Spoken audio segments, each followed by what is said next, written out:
Instagram, and I decided to do one here on YouTube. I got a lot of questions from you guys about the Leica Q3-43, and it's not this one, it is this one.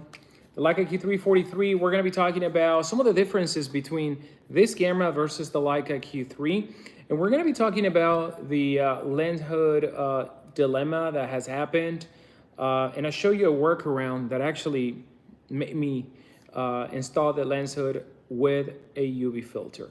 And I'm also gonna be giving you some of my settings, for this camera, specifically for street photography. That's also another question that I got in several videos and also in a lot of the videos that I've done about the Leica Q3. So let's begin.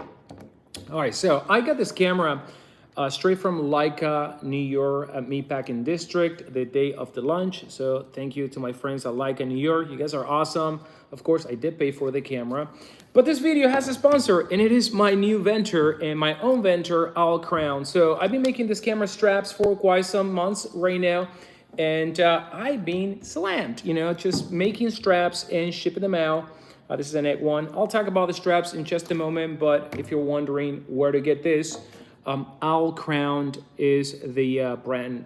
So you can go on Instagram right now, Owl like the bird, and Crown with a K is in Crown. All right, so let's talk about the Leica Q3-43.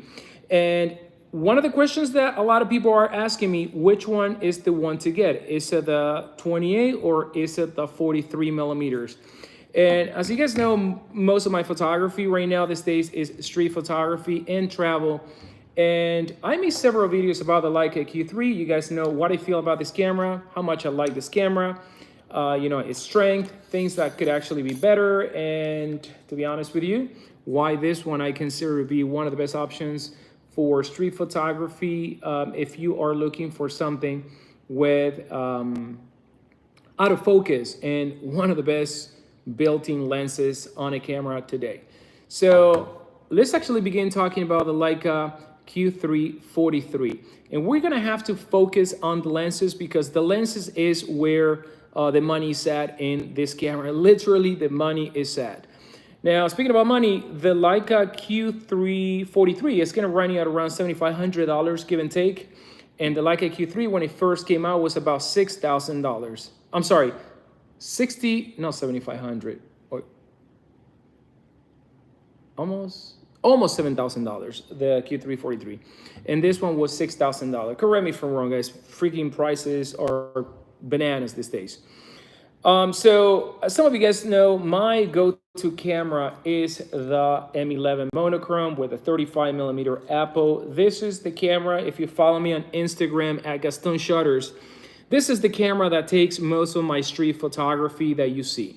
It is a black and white sensor, 60 megapixel, and 35 millimeter is where it is at for me when it comes to street photography and travel. Specifically with a 35 Apple Summicron, I can get anything that I need. And one of the things that I do a lot in the wild is, street portrait as well. And this one has a close focusing distance of 0.3 meters. But back to the Leica Q3-43 and the Q3-28 millimeters. This lens, we're gonna have to discuss a couple of things. The number one thing that I wanna talk about is going to be the minimum focusing distance. And this is where some people may have a problem with the lens hood. We'll talk about in just a moment. So the minimum focusing distance is 0.6 meter. It's kind of like the minimum focusing distance of Leica M lenses, kind of like the rangefinder limitation, which is 0.7 meters. Whereas the Leica Q3-28 millimeters is 0.3 meters, as you can see right there, half. And to be honest with you, you're gonna have to keep that in mind. Why? Because coming closer to the 0.6 meter, you're gonna have to engage in the macro mode. And if you take a look at this lens, you have the macro mode and the regular mode. Now, in this camera, I have a UV filter. And if you install any UV filter other than this one, you won't be able to actually screw in the lens hood. And as you can see, the lens hood is all the way in. And even so that I can actually screw in this lens hood in the Leica Q3-43, I cannot enable the macro mode. Check it out what happens. See, it just locks halfway. Why is that happening? Well, that's happening because we remove the lens hood, the lens actually extends when you, see? The lens actually extends. And what happened is that Leica has made this lens hood shorter than the prior version to make the appearance of both lenses to look the same. Because the 28 millimeters and this lens, they're actually different in length. So the 20 is actually shorter. I'm gonna remove the lens hood on the Leica Q3-43. So if I put both cameras like so, you can see that the this one, the 43, is actually a little bit taller. So Leica has reduced to compensate in height. So when you have the square lens hood in the Leica Q3, then you know, both lenses look the same. Does it matter? I don't think it matters, but now we have a problem here. Now, that's going to be a problem if you are going to be engaging in macro mode. I don't do macro photography, to be honest with you. And because this lens is at 43 millimeters, you know, I don't need to get that close. So keep that in mind because it's not an issue for most people and it's not an issue for myself. But let's actually talk about that lens hood, that UV filter that I just showed you. Because if you take a look at the flange of this lens hood, it's 1.6 millimeters. And I've been using this brand. I'm not sponsored by this brand, and I've been using them because they are, number one, cheap, but also great quality. I don't get any image distortion or optical aberrations, you know, because of the use of this lens hood. And I actually compared it to the Leica ones. And where I could see actually a benefit from the Leica ones is that they may have a tiny bit less flaring. So meaning that if you point the lens to a light source, you know, you may see the little you know, ring on you know, of light, but you will have to shoot, you know, towards a light source. And I don't shoot directly to a light source ever. So that's the only, you know, time that may be an issue, but it's going to be an issue also with some of the other much more expensive UV filters. So for that reason alone, this one is called Walking Way. So it cost me $9. You go on Amazon. The size that you're gonna have to buy for this camera is the 49 millimeter, because that's the filter size. 49 millimeter Walking Way, and that's the one that is going to allow you to screw the lens hood all the way in. There you go, you know, all the way in. Any other lens hood, any other UV filter, this one, the Leica one has about 4 millimeter flange. Impossible. You won't be able to screw in the lens hood, and you'll have to use, you know, the lens without lens hood. Now, let's talk about using the lens without lens hood. This lens is so flare resistant that you don't need to actually have a lens hood. You may want to have a lens hood more for protection than anything else, but not because this lens is going to flare, you know, horribly like a vintage, you know, 35 Summilux, for example. This lens is perfect, you know, and it is an Apple lens. Now let's talk about the quality of this lens, because Leica has called this lens a Summicron Apple 43 millimeters. And you guys know that when Leica throws the Apple name in there, means that the lenses have a well-refined optical, you know, engineering, meaning that it could actually focus the light into a point, thus, you know, refraining from you know, from the frequency of the light separating and giving you that weird color, the magenta, the greens, you know, all those, you know, aberrations that we call chromatic aberration. Not only chromatic aberration, you know, you also get towards the edges, you know, softer edges, where this one is going to be sharp all across the range. The vignetting is also very minimal, once again, because of the optical design of this lens. But what I got to tell you guys is that the 28 millimeter has actually the same properties. So it is safe to say that this is an Apple lens as well. Now, the only difference is that, you know, Leica calls this Summilux f1.4, but Summiluxes are usually Leica, this is an f1.7, as you can see right there, f1.7.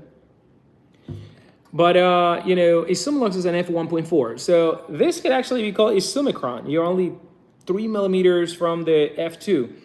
which is the f-stop of this lens. This one is an f2, Silmichrome Apple lens. So when it comes to lens correction, lens perfection, I think that both lenses are incredibly amazing, both of them. They both are gonna feature very little chromatic aberration. They both are gonna feature very minimal vignetting. They both are gonna feature, pretty much very little aberrations of any kind. Of course, there's always gonna be there in high contrast area, but they just threw the Apple naming there because the lens is that good. So is the 28. Now, physical differences other than the lens being a different focal length and a little bit longer. As you can see, this one has the gray, leatherette on the body, which looks incredible. And the Q3 is going to be all black, which it also looks really amazing. Now, going back to the camera straps, my Owl Crown camera straps on Instagram, go to Owl, OWLKROWN, and you can actually check out some of the straps that I've been uploading there, communicate through DMs if you're interested on a camera strap or designing your own with me. So this one, I made it for this camera. As you can see, try to match the color. I used marine rope, all hand stitched, and using American Horween leather for the construction of the ends, and hand stitched. And I make several models. This one right here is my street neck strap that I use, that I wear actually, with my Leica M11 monochrome, and I go like a tourist, go to town, boom, boom, boom, boom. It's pretty short. That's how I like it for street. And the other advantage is that you could use it as a wrist strap, because there's not a lot of slack. I make them in 55 millimeter, 50 millimeter, 48, 44, 40, and 30. So plenty of length to choose from. Owl Crown with a K on Instagram. The website's coming up, guys. But I've been building camera straps, 1, 2, 3, 4, 5. Now I'm shipping like probably about 100 straps every 2 weeks. So yeah, I'm pretty happy about that. All right, so going back to this thing, which one is the best Leica Q if you don't own a Leica Q? And that is the $1 million question, and it is a question that may not have an answer today. Why? Because these cameras are going to be amazing for the type of work that you're trying to do. Me, when it comes to street photography, I would say that I lean more towards the 20A, but if I know that I am going to be walking around a lot of characters and I may want to take portraits of them, the 43 actually is the one for me. Why is that? Well, with a 28 millimeter, I've shot portraits, and it performs an amazing job. The only thing is that you won't be able to come as close to the subject because you're going to distort with a 20 millimeter. The nose is going to be huge. The face is going to be stretched out. We don't want that when shooting portraits. So what I have to do with the 20 millimeters, if shooting portraits, street portraits, or studio portrait, I would have to back off.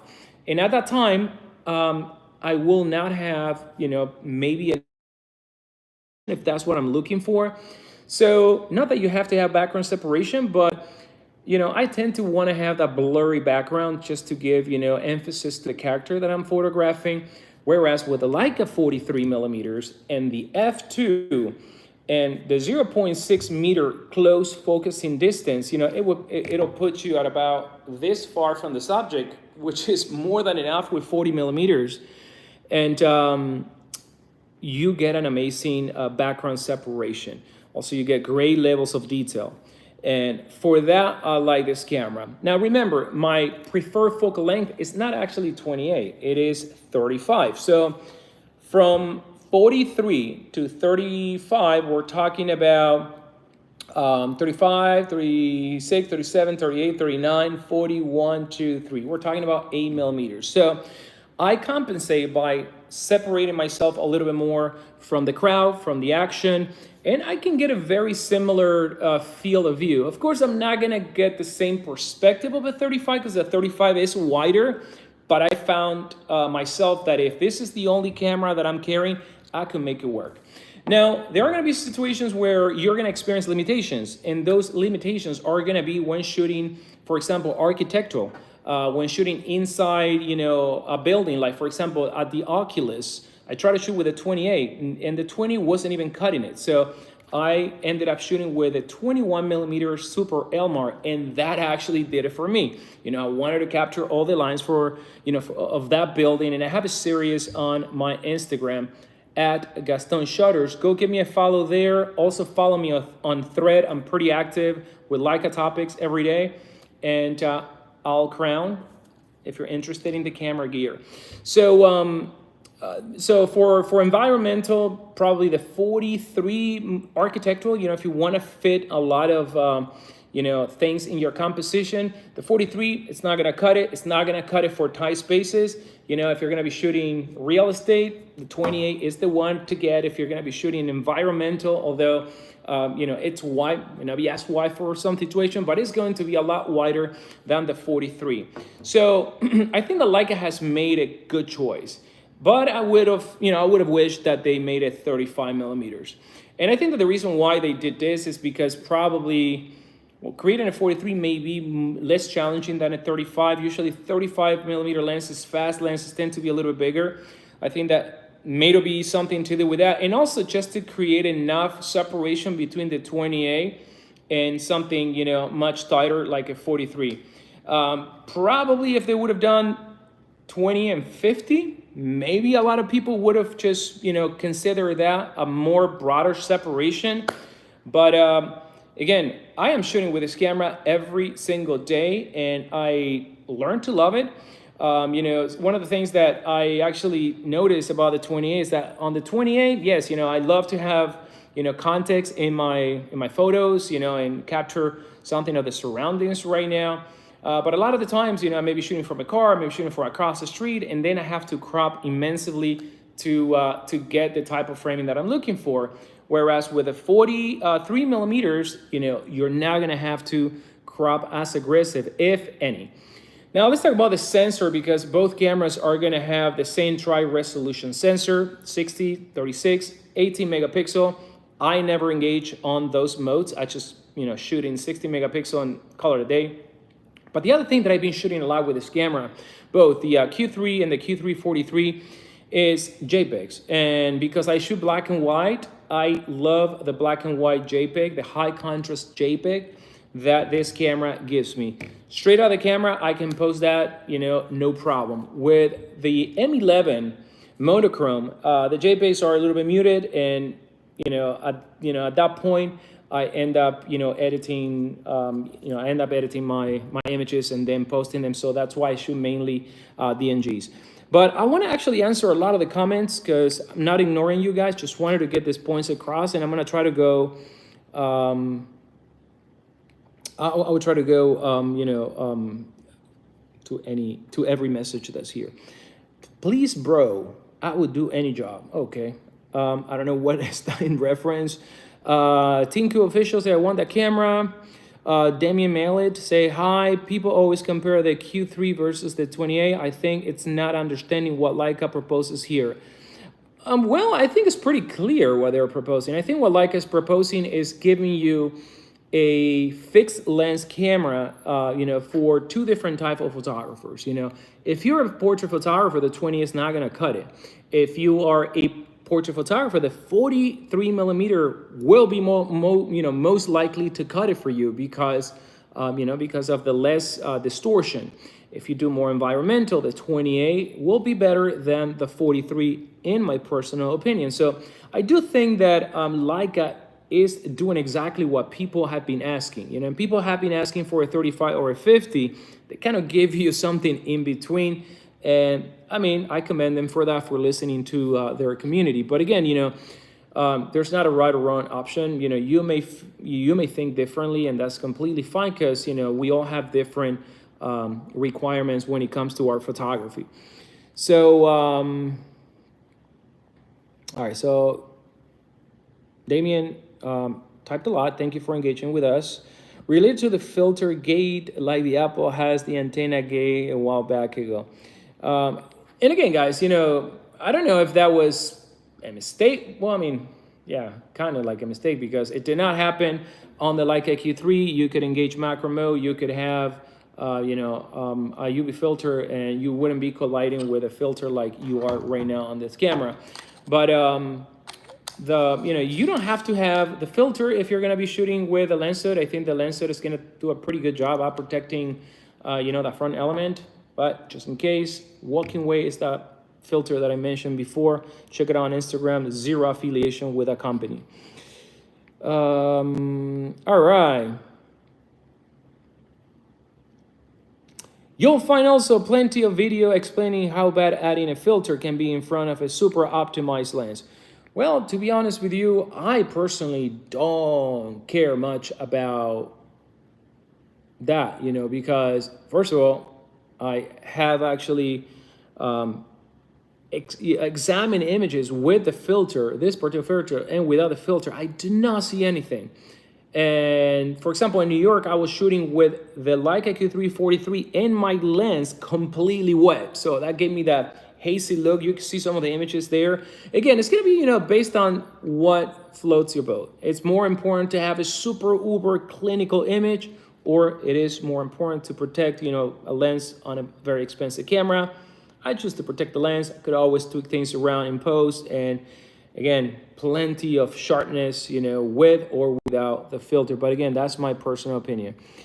All right, so Raul Briseño says Q370. Yeah, that would be great, right? The Q370, and then that's it. 3 cameras, go to town. Nothing else.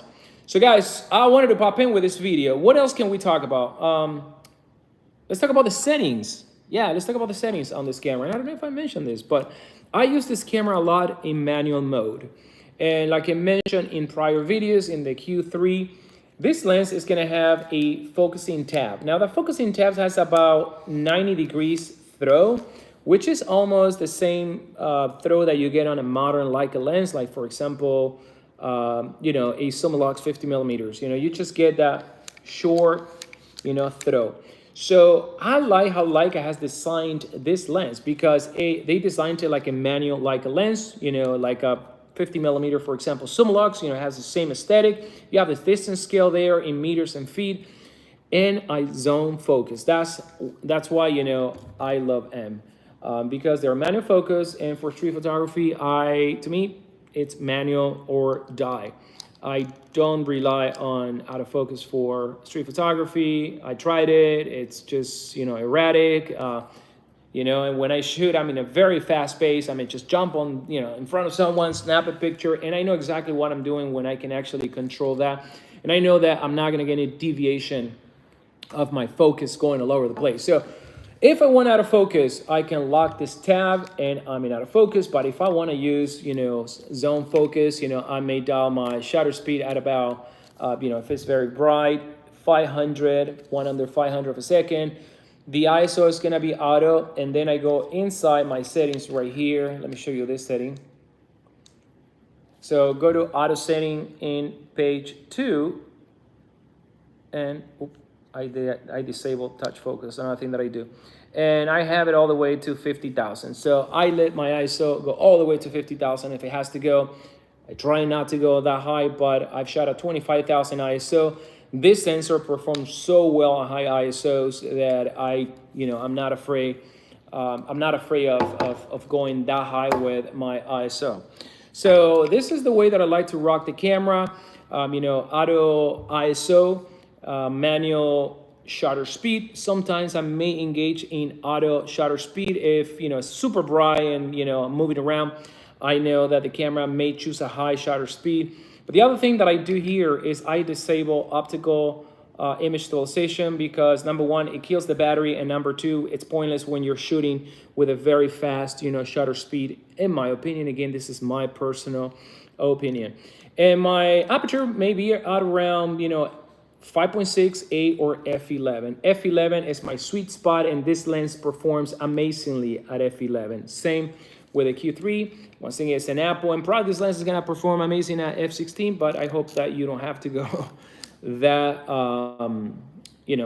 that narrow in the aperture. Now remember, these cameras, both cameras are gonna have hybrid shutters, meaning that after the 1/2000 of a second jumps in the hybrid mode, and that's actually great because the Q did not have a hybrid mode, the first Q, I believe. And why is that good? And that's going to be good because you don't have to use ND filters. You know, specifically with the Q3 with an f1.7, you can shoot wide open. Over here we have the f2, and letting the hybrid mode take the take the shutter speed beyond the 1/2000, because remember, these cameras don't have a shutter in the sensor. They have a leaf shutter, and the leaf shutter is in the lens. So you're gonna see that with most leaf shutter cameras. 1/2000 of a second is kind of like where they cap. I think that Hasselblad maybe 1/4000, maybe. Correct me if I'm wrong in the comments. So yeah, so great camera, guys. The ergonomics, as long as you put this thing here, is very handy. And I'm actually designing a new plate grip for this camera that I may be releasing under my brand Workaround, and also a lens cap. I don't know if I show you this one that I 3D printed, but I'm doing one that is very streamlined, and it's gonna be made out of aluminum though, that has some O-rings, and it pops in right there. It's better than the new one. I removed that one because it just goes so hard, and sometimes I unscrew the lens hood.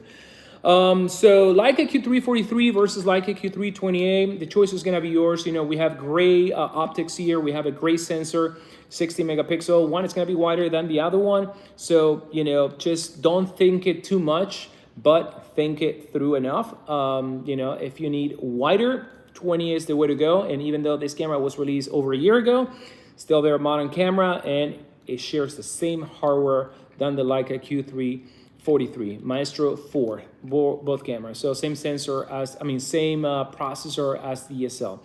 Now, speaking about autofocus for a moment, autofocus is actually good, and it's always been good. It has never been incredible. Again, I don't care much about autofocus, so it has never bothered me. And when I want autofocus, it does a great job. Now, the mode that I use a lot for autofocus is going to be this one right over here. That one, spot. That one. I use spots. It's a little crosshair, and if I show you the image, is that little crosshair in the center of the screen. And as you can see, my screen is in black and white because I convert my images right when I download them. I run a preset that converts them to black and white. My photography has been black and white, and I preview them black and white. So whatever I see here is the picture profile that I'm gonna get in my JPEGs.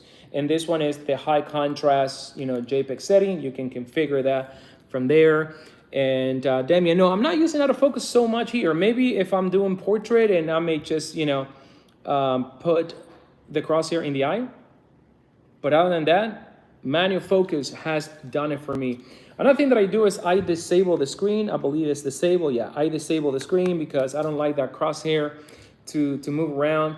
And I don't know if you guys know, you can move it with the arrows. And if you want to recenter, you just double tap and recenters. Believe it or not, I just discovered that not too long ago. My friend Omar told me that. But so fun to shoot with this camera. Again, I think that we have reached to the point where we are rambling a little bit over the same thing. So I'm gonna shut up. And if you have any comment, drop your comments down below. I'll be monitoring this video.